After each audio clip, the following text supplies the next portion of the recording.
He couldn't pass out here. They would find him. He wearily lifted his head and growled low in his throat at the effort it took to do such a simple thing now. Not good. He gazed down at his lap and then his trembling left hand as he pulled it away from his bare stomach. His hand wobbled and blurred, and he blinked hard, fighting to clear his vision and refusing to let the pain ricocheting through him, a bone-deep, savage onslaught that wouldn't abate, overcome him. The streetlight off to his right caught the thick layer of blood on his hand and turned it black and shiny. "Fuck," he growled through clenched teeth, and tears stung his eyes. He forced his right hand up and scrubbed it across his face, rubbing them away. No damn way he was going to cry, no matter how dire things looked. He wouldn't give up. He pressed his damp right hand into the gritty road and pushed himself onto his feet. Lightning flashed through him, fire licking along the length of the wound across his stomach, and he gritted his teeth so hard they creaked, but he kept going, kept pushing, kept refusing to just lie down and die. Death would be a mercy, one that probably wouldn't find him before the bastards hunting him did. Talon staggered onto his bare feet, stumbled a few steps, and grunted as his right shoulder smashed into the wall that lined the narrow alley. Awareness prickled down his spine, and he looked over his left shoulder, his long beard scraping his skin and his shaggy black hair falling to obscure his eyes. He didn't have the strength to push it out of his face, or the time. They were coming, closing in now. Damn it. He had to keep moving. He was close. The world wobbled around him, losing color at times, as he stumbled forwards, clutching his stomach with his left hand and wincing with each labored step. That damned lightning and fire zapped and danced through him with each shift of his body that disturbed the worst of his injuries, forcing him to breathe shallowly in an effort to keep it at bay. God's fucking damn it. It wasn't going to end here. His right ankle gave out, and the tarmac loomed in his vision again, but this time he managed to catch himself at the last moment. Would have been a triumph if he hadn't face-planted into a brick wall instead.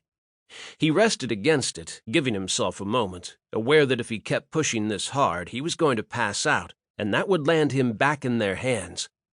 That prickling sensation came again, warning him they were narrowing the search, growing closer with every moment he stood still. He had to keep moving, even if it was only inches at a time.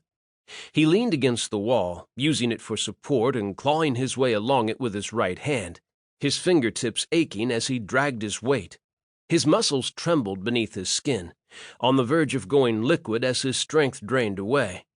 Another sensation joined the first, one of dread that hounded him as he pulled himself forwards with dogged determination. There were more than night shadows behind him. There was death. It was stalking him like the hunters, waiting for that moment when he gave in. Never. Talon ground his teeth and staggered forwards, calling on all of his strength and refusing to give up. He hadn't given up when the hunters had caught him. He hadn't given up all the times they had demanded he shift into his tiger form, and then tortured him with cattle prods to force him to turn back.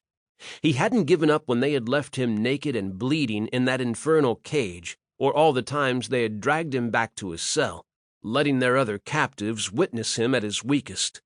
He would never give up. He kept inching forwards, the pain mounting inside him, stealing his breath as it reached a new crescendo, and fresh warmth spilled across his left hand, his life draining from him. Couldn't give up. Wouldn't.